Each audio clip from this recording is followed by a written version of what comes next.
Okay. Welcome back, ladies and gentlemen, for a new podcast. We have a returning guest after almost 3 years of a long sabbatical, Mr. Hiatus. Anitej Rao, all the way Yep. from Hyderabad. And flashing his Liverpool flag, we have the Chicagoite, Mr. Utsav Balachandar. And I'm here from my new house with the Liverpool flag there from Santa Liverpool fan. Clara. So we dive straight into last weekend's fixtures, the big North London derby. Anitej, the only reason he's decided to come back on the pod is because Arsenal actually decided to get a win. So we are thanking Arteta just for that. Thoughts, and ideas on Mikel Arteta and his 3-0 victory. Yeah, I mean, I heard a lot of trash in the last episode, especially They were Arsenal fans. because they were trash. You couldn't tell me they weren't trash. No, I mean, but the point about not seeing like a transfer policy and stuff like that, like I could sort of understand where you guys are coming from. Like getting Ramsdale when you have Leno and then selling Martinez before. I get that. But now that we've seen these past like 2, 3 games since Ramsdale's come in, he's been like very good, very solid, very like talkative, and he's I think he's like the main reason, not even Ben White, that we've sort of transformed our performances. The first game in Brighton, like Leno made some huge mistakes in the air, and even in preseason, a lot of teams were scoring goals against us through set pieces and whatnot. So, I mean, I think that's the Brighton game especially is what made Arteta think that, you know what, I need to go get another keeper for sure now because I can't rely on Leno when oppositions play this way against us. So he went got Ramsdale and he's been very, very solid so far and hopefully he'll continue. But yeah, I mean, all the And signings so far, even your uh, right back, like he was pretty good against Tomiyasu, Spurs. exactly, Yeah, so exactly. how has he been? So coming in, like everyone, not many people knew what he'd bring to the team. But the one thing that stood out from his performances in Serie A was like his aerial duels, and he's just carried that through to this season as well in the Premier League. He's been doing that. He's contested like 11 aerial duels, and he's won like 9 of them, which is a ridiculous amount. And for an Arsenal player, traditionally, like they're so bad at aerial duels and like basically being physical, and he brings that aggressiveness, that physicality. And he's also really good in terms of his awareness. I thought, like left foot, right foot, he can use both I was feet. gonna say, so he's very two-footed. Very Yeah, two-footed. he's very two-foot. He's smart too, and like he's basically a huge, huge upgrade on Bellerin or any other right back that we've had. And same with Ben White, huge upgrade on Rob Holding. I mean, we spent 50 million on him. I understand it's like a lot, and we probably overpaid considering he's English. But we needed someone to replace David Luiz, and he's very similar to David Luiz in the way that he can pass out the back. So him alongside, and then honestly, the first 3 games, Arteta came out and made excuses about his squad, and like you could call them excuses, but since then, since the team he's got, like they've turned it around. So I mean, maybe he was Do you actually providing reasons and not excuses. Do you think this is the best 11 he can put out with all his players being fit? Like, Yeah, like, the one that he yeah, put out against Spurs, that's his best like he can do. that would be like ideal even And for an Arsenal fan, right? Because you see your youth, you mm, see the big money signings and all just working in tandem. Like the yeah, football, actually, I didn't see the full game. I saw a little bit, but like Arsenal were playing good football and they seemed like confident with build up play and whatever. But to be honest, as good as Arsenal were, like Spurs were even more shit. exactly, and That that's my analysis concern. by Jamie Carragher about like Spurs' midfield was crazy. Like, how open it was. And then there was literally no one to, man the Arsenal midfielders. And especially when Odegaard and Smith Rowe started, like they were just like Smith Rowe, especially, he Yeah, was unbelievable in that game. So Yeah. if it's down to his quality, obviously it is. But like how much of it was that, Spurs were just dog shit? I mean that's my biggest concern. Like they won 1-0 against Norwich, 1-0 against Burnley, the two most bottom teams in the Premier League before they played Spurs. And the entire problem was like, can this team score goals? And Arsenal managed to score 3 against them. But then after the game, in the moment, you're like, wow, this is amazing because it's a derby and stuff. But like after the game, when Carragher brought out his analysis and stuff, you actually see like there were so many gaps in midfield. And it was just like such a poorly constructed, like I think even like it wasn't even a well drilled Spurs. Like Nuno Espirito Santo is known for like drilling his teams really well, especially defensively. That Wolves team could defend back in the day. So to see the Spurs like so like disorganized, it was just like I don't know how much it was down to Arsenal being good than Spurs is being bad, but that's why I think this Brighton game is going to be a much bigger test than the Tottenham game because Brighton have been playing really, really well. So it'll be interesting to see what Arsenal can do against this Brighton team. Given that there's an international break after this, it'd be like important to end this entire month with this is a new month, but yeah, to end this entire Yeah. streak with like a win. No, especially with Uh, Brighton, like just coming off such hot form and then scoring that yeah. last minute equalizer against, their derby rivals in Hmm. Palace. So I think they're going to be on a high, and so are Arsenal after winning that. The atmosphere in Etihad was bumping in that North London derby, which was like good to see. Emirates, buddy, Emirates. You can't Sorry, confuse the two. All buddy. Emirates, Come same thing, on, bro. Both dude. Emirates only. But yeah, and it was like really good. So I think both teams are coming off in high, and I think it's going to be an absolutely exciting game to watch. On the other hand, Spurs play Aston Villa, and I would actually say like Aston Villa could be strong favorites, just to take this game away. Any No, but thoughts on yeah, that? Yeah. what do you see changing for Spurs at least from this 1 week that we saw? That was like the most one-sided North London Harry derby Kane I've did score a I've hat trick seen. midweek. He created Against history. who? First person to score a Can hat you trick even in the name that? conference. Whatever. I'm just Can you saying, even like they name that team? scored. They scored what, 6 goals? Like Villa had a good win last week, I think it was, but before that they haven't been themselves either. Okay, so Uh, I didn't actually watch the game, but I've heard like even in that Conference League game, like that team put up a fight. Like it wasn't easy initially. And then Kane comes on in the 60th minute or whatnot, and then he scores three towards the end. So even that victory like does I don't think it like patches up anything. I think the Spurs team are really poor, and I don't know if they're playing for Luno yet. Um, I don't know what happened to Doherty. Like, is he injured? Yeah, that was I maybe mean, it's they like bad signed blood because he left. Emerson, so Yeah, like I think the plan is to play Emerson at right back. So like Yeah. Doherty's not his boy anymore, I guess. I don't think the A- recruitment's been good enough. I don't think the manager's like getting his ideas across really well. So I don't know. I think it's just a little bit of a mess right now. I think they themselves are like a little bit like Arsenal in the sense that they're relying on the youth. That Oliver Skip and one more dude came on, and they actually changed the game in the second half. But besides that, like I don't see even that promising. Kane wants to leave too. Like it's so evident that he doesn't want to play there. Yeah, I So it's mean, just I think where top do you see four. them go from here? I mean, I don't think they're a top four candidate. I think the top four. I mean, you had teams like Spurs and even Leicester. Leicester have looked like a shell of themselves this year. Rodgers, who we've obviously praised a lot on this show in recent years, has not been managing well. Like Hmm. he's so stuck to his ways and his formations, and it's really really costing them midweek. I mean, they were awful in the Champions League. It seems like the only times they get goals going forward is when Iheanacho comes on and he creates something. Half the time, Rogers doesn't even start him.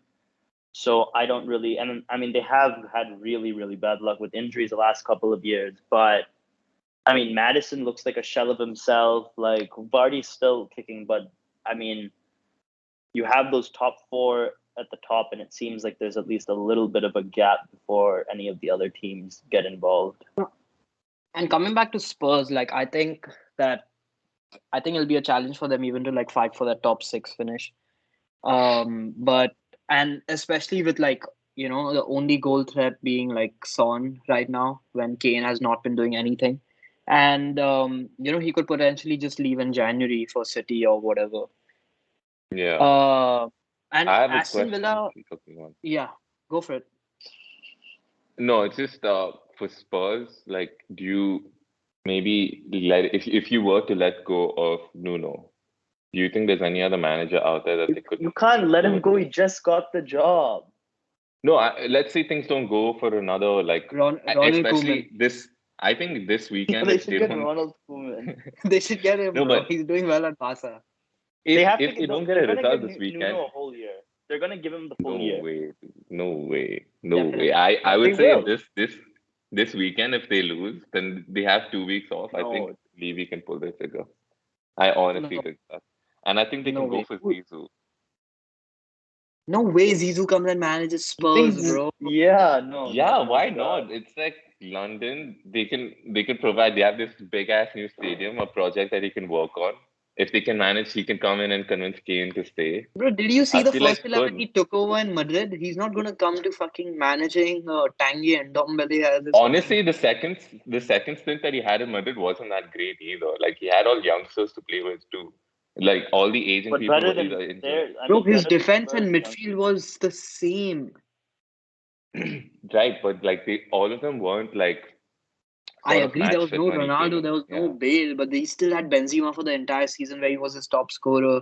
He had this But he also Vinicius. had to He rely had. on Rodrigo's and the Vinicius Juniors and stuff. That's I what I mean. Like agree. he didn't I'm not saying that like Zidane's a bad manager. I really like his style and everything, but it's just I don't see because him coming to even from Spurs his at point all. of view, The no, only from his reason he comes here is just because of like the amount of money they'll throw at him. maybe. But also like where else is he gonna go? Juve just got Allegri.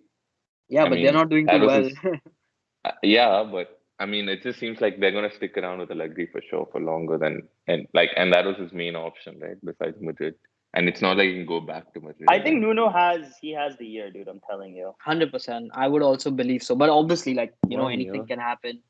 But again, like Aston Maybe. Villa came from like a really good result against United. That 1-0 win was pretty good. United were pretty shit.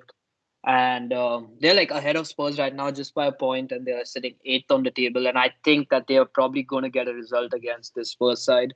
So that's not going to bode too well for Spurs again. And maybe Anitej is right that, this result could be where Nuno gets the sack. But moving on to the big fixture of this weekend, Super Sunday fixture, Liverpool versus Manchester City at Anfield.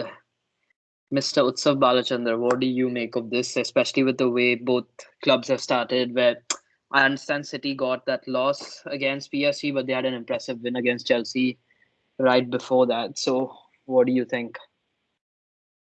Um, there's definitely encouraging signs.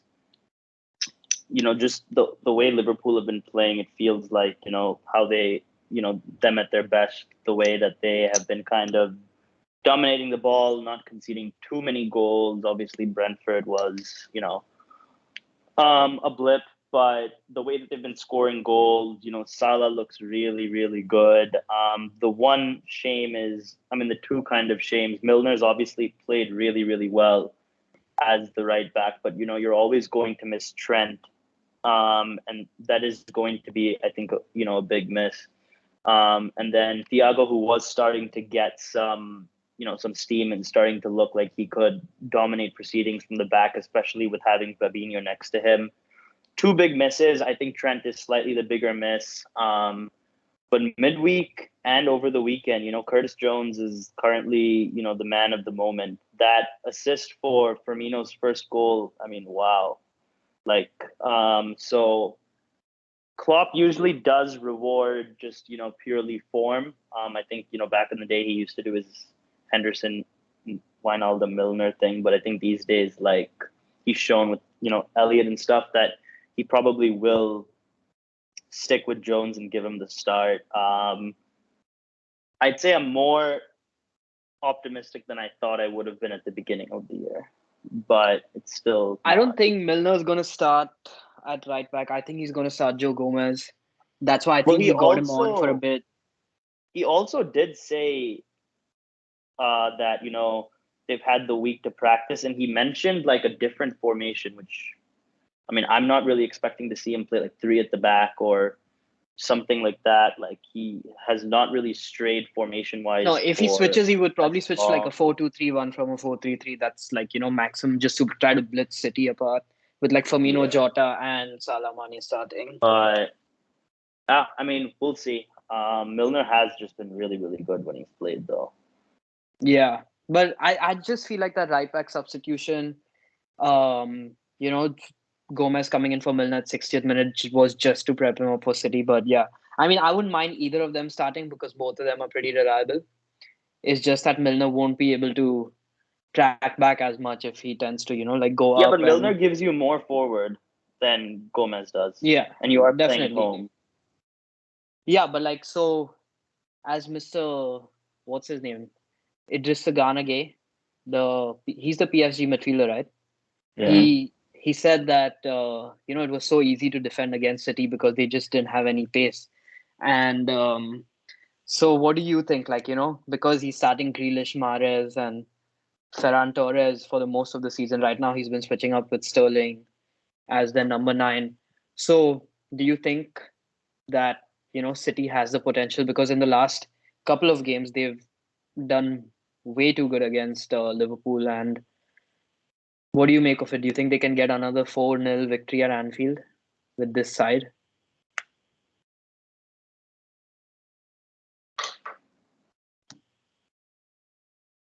You're asking me. Either of y'all. Um, I mean, honestly, City on paper aren't that strong at all. No, I'd say So on paper they're strong, but like they just haven't really looked it on the field. I mean, with De Bruyne and Foden back and like Grealish Yeah. starting every game, and Bernardo Silva, obviously had has that been, awful miss, but he's been really good. yeah, yeah. He's Um, been sort of his first season, Bernardo Silva self again. And yeah. I don't know. I just think that not having a striker just makes that entire team so much weaker. But then this Pep Guardiola like prefers that, so I don't quite I know what to mean, make he of could it. always play Jesus as a number 9 instead of from the right. Hmm. Torres is their Yeah. closest other thing to a striker. what do you Yeah. make of the defense this season, Anitej? Like, they've been Of conceding cities. goals and yeah. Yeah, he's also switched it up quite often. I feel like RK started at the start of the season, then like Laporte has made his way back inside. Stones, I don't think has been very like consistent this year either. So he has been switching it around. I feel like all managers have been forced into changes as well. So maybe now is the time he tries to find stability in terms of like the team he puts out, at least defensively. Because last year it was Diaz and Stones who started a lot of games together. So maybe he'll revert back to that. Um, but yeah, I feel like I don't know. It's going to be an interesting game for sure, and it's at Anfield, right? Yeah. Yeah. So I don't know. Like last season, yeah, they lost there, but I think this year, I don't know. It could go either way. But I would say Liverpool are favorites for me, just because like Salah has just been on some other form lately. Like I think this is the best version of Salah I've seen at least. Um, can't say that about Sadio Mane, but I, I feel like regardless, Salah At I least think he is didn't like miss the open goal. yeah. No, I have a question for you guys. I haven't seen Liverpool like play too often since Van Dijk's come back. You guys think he's had like that same calming effect that he initially did when he first started? Yeah, Okay. for We're sure. not Like getting hit on the counter as much as we were last season just because he's Yeah. back. And obviously, like, Matip also makes a big difference with him. So yeah, I like defensively, I think we look much, much better, especially with Fabinho and CDM. yeah. So it seems like all you guys finally have your entire team back after that crap season that you guys had last season.